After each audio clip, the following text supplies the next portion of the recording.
안녕하세요. 이 선생님의 비즈니스 한국어 수업 시간입니다. 오늘은 여러분들과 함께 교통사고와 관련된 단어와 문장, 그리고 교통사고로 인한 지각에 대한 회사에서의 대화문을 배워보도록 하겠습니다. 회사를 다니면서 교통사고가 난다면 굉장히 당황스럽겠죠. 물론 교통사고가 나는 이런 상황은 생기지 말아야 되겠지만, 만약에 이런 상황이 생겼을 경우에 어떻게 이야기를 해야 하는지, 교통사고와 관련된 단어 7개, 문장 6개, 그리고 대화문까지 공부해 보도록 하겠습니다. 먼저 교통사고와 관련된 단어를 공부하도록 하겠습니다. 제일 먼저 추돌하다. 추돌하다라는 말은요, 우리가 교통사고에서 굉장히 많이 쓰이는 단어인데요.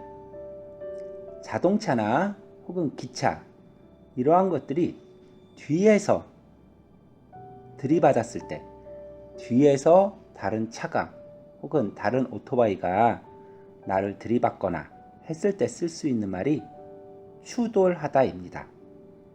다음은 충돌하다.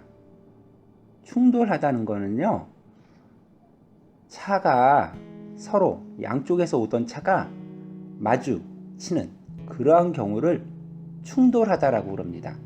그래서 우리가 추돌하다, 충돌하다 단어도 비슷하고, 교통사고가 났을 때 추돌하다를 써야 되는지 충돌하다를 써야 할지 잘 결정을 하기 어려운 경우도 있습니다. 그래서 추돌하다, 충돌하다, 그 차이를 알아주세요. 다음은 접촉사고. 접촉사고라는 것은요, 보통 차 두 대가 서로 살짝 부딪혔을 때, 그럴 때 접촉, 가볍게 부닥쳤다 해서 접촉사고라고 합니다. 접촉사고는 보통 차가 약간 찌그러진 정도? 보통 접촉사고라고 하면 사람이 다치지는 않은 경우가 많습니다. 다음은 중앙선 침범. 자, 중앙선이라는 거는요, 도로에 보면 가운데 노란 줄로 표시되어 있는 것이 있죠. 그래서 한쪽으로 가는 차, 그 반대편으로 오는 차, 이걸 구별하기 위해 만들어 놓은 걸 중앙선이라고 합니다. 그런데 중앙선을 침범했다, 이 말은 앞에서 나를 향해서 오던 차가 중앙선을 넘어왔다, 반대편 차선으로 왔다라는 뜻입니다. 보통 중앙선 침범 사고가 일어나면 사고가 크게 날 확률이 많아요. 중앙선 침범. 다음은 무단횡단. 자, 베트남에서도 이 무단횡단을 하는 사람들이 사실 많지요. 무단횡단이라는 건 신호등이 없는 곳에서 도로를 건넌다거나, 혹은 신호등이 파란불이 아닐 때 도로를 건너서 지나가는 것을 말합니다. 무단횡단은 큰 사고가 날 수가 있으니까 함부로 하면 안 되겠죠? 다음은 교통사고가 나다. 자, 보통 교통사고가 어디에서 생겼다 이럴 때 교통사고가 나다라고 표현합니다. 다음은 교통사고를 당하다. 교통사고를 당하다라는 말은요, 내가 사고를 낸 게 아니고 다른 사람의 실수에 의해서 다른 사람이 교통사고를 냈을 때는 내 입장에서는 교통사고를 당하다 라고 표현을 합니다. 앞에서 교통사고와 관련된 단어를 공부했죠? 이번엔 그 단어들이 포함된 문장을 공부해 보도록 하겠습니다.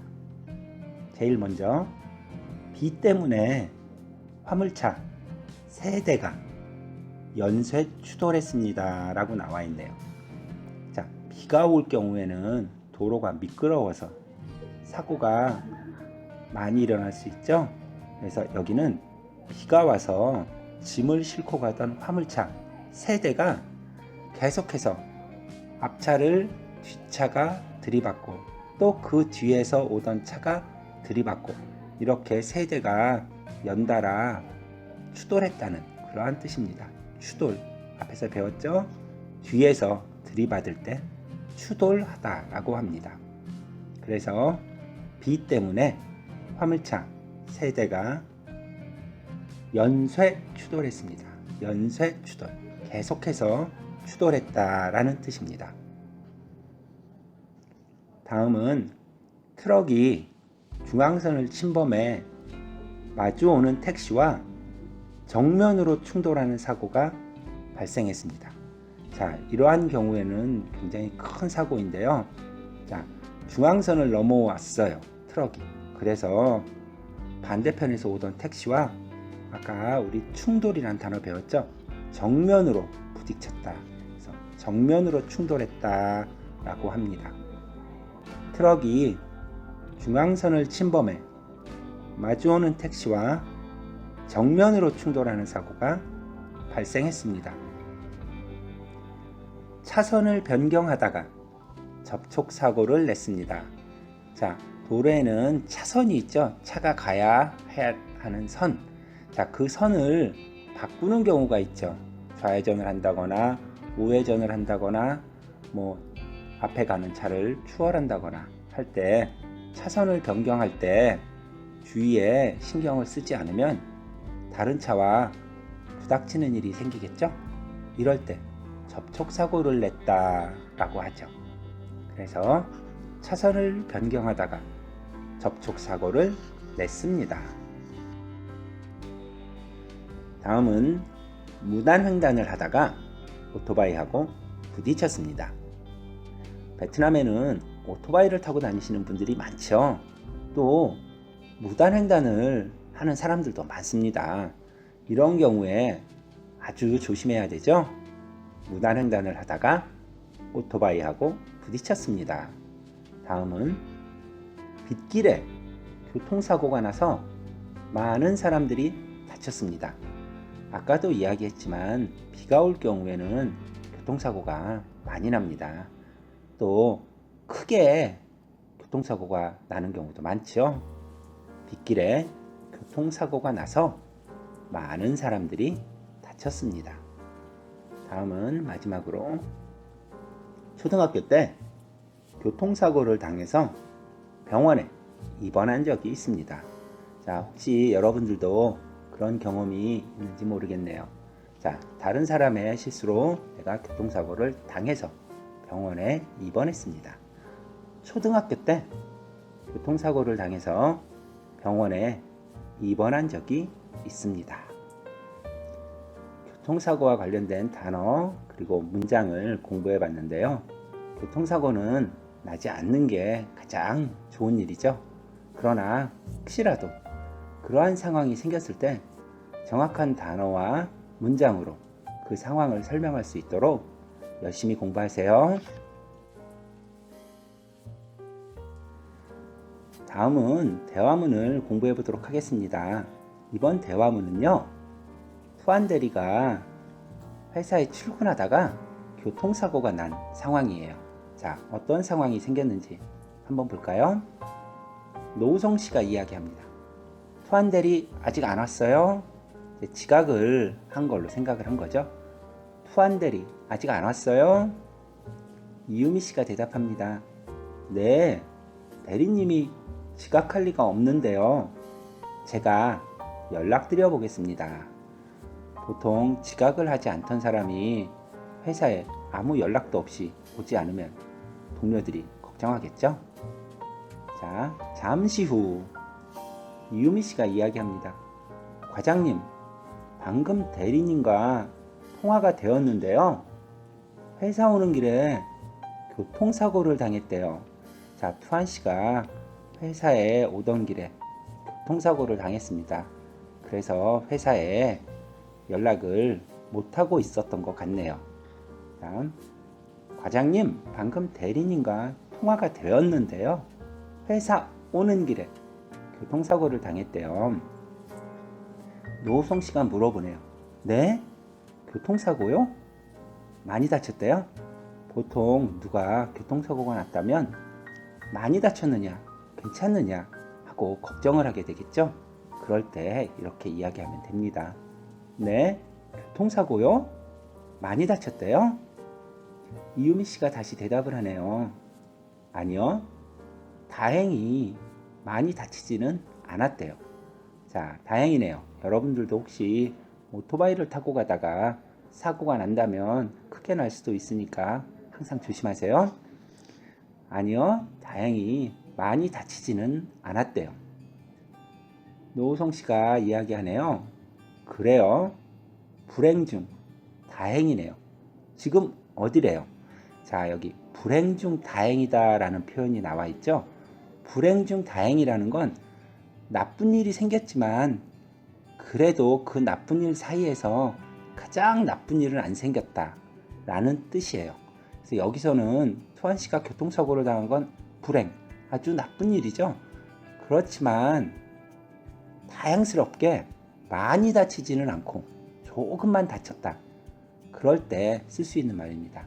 불행 중 다행이네요. 나쁜 일이 생겼지만 그래도 가장 나쁜 일은 아니다 라는 뜻입니다. 그래요. 불행 중 다행이네요. 지금 어디래요? 자, 이유미 씨가 투한 씨의 현재 상황에 대해서 대답을 합니다. 지금은 병원인데 다리를 다쳐서 검사를 받는 중이래요. 연락이 늦어서 죄송하다고 전해달래요. 대리님 때문에 업무에 차질이 생기겠다고 걱정하셨어요. 자, 보통 회사에서는 어떤 사람이 출근을 못하게 되면 그 사람이 하던 업무가 있기 때문에 그 업무와 관련된 다른 사람까지도 피해를 볼 수가 있죠. 그래서 이렇게 교통사고를 당했을 때도 투한 씨는 회사를 걱정을 해서 그런 말을 했네요. 지금은 병원인데 다리를 다쳐서 검사를 받는 중이래요. 연락이 늦어서 죄송하다고 전해달래요. 대리님 때문에 업무에 차질이 생기겠다고 걱정하셨어요. 노성 씨가 다시 이야기하네요. 투한 대리도 참 자기 몸을 먼저 생각해야지 그 와중에 회사 걱정을 하네요. 다리를 다쳤으면 며칠 회사에 못 나오겠네요. 자, 노우성 씨는 투한 대리를 걱정하는 거죠. 그래서 자기를 먼저 생각해야지 회사를 걱정하느냐 이렇게 이야기하고 그 와중에 자, 그러니까 본인이 힘든 일이 많은데 그 상황에서도 회사 걱정을 하네요 이런 뜻이에요. 그럴 때 그 와중에 라는 표현을 씁니다. 자기가 힘든데 그런 힘든 상황 속에서도 무엇을 한다. 그래서 그 와중에 회사 걱정을 하네요 그랬어요. 투한 대리도 참 자기 몸을 먼저 생각해야지 그 와중에 회사 걱정을 하네요. 다리를 다쳤으면 며칠 회사에 못 나오겠네요. 이유미 씨가 다시 대답을 합니다. 검사 결과를 기다려봐야 되는데 며칠 입원해야 할 수도 있대요. 보통 교통사고가 난다면 특히 다리나 이런 곳을 다쳤다면 엑스레이도 찍어봐야 되고 또 여러 가지 검사를 한 후에 후유증이 생길 수 있기 때문에 병원에서 철저하게 검사를 받아야 합니다. 검사 결과를 기다려봐야 되는데 며칠 입원해야 할 수도 있대요. 자, 노우성 씨가 다시 이야기하죠. 알겠어요. 투한 대리한테 일단 몸 조리 잘하라고 전해줘요. 자, 보통 몸이 아플 때 몸이 아파서 병원에 있거나 혹은 회사에 못 나오고 집에서 쉬거나 할 때 그럴 때 관리 잘하고 푹 쉬어라 할 때 몸조리 잘해라 라고 이야기합니다. 그래서 여기서는 알겠어요. 후안 대리한테 일단 몸조리 잘 하라고 전해줘요. 이렇게 이야기했습니다. 오늘은 교통사고와 관련된 단어, 문장, 그리고 교통사고로 인해서 회사에 지각을 했을 때 회사에서 사람들이 어떤 이야기를 하고 회사에서 어떻게 연락을 하고 또 회사에 어떻게 이야기를 해야 되는지라는 상황이 담긴 대화문까지 배워보았습니다. 교통사고가 일어나면 안 되겠죠? 여러분들 모두 운전 항상 조심하세요. 지금까지 이 선생님이었습니다. 여러분, 오늘도 행복한 하루 되시고 다음 강의 시간에 만나요.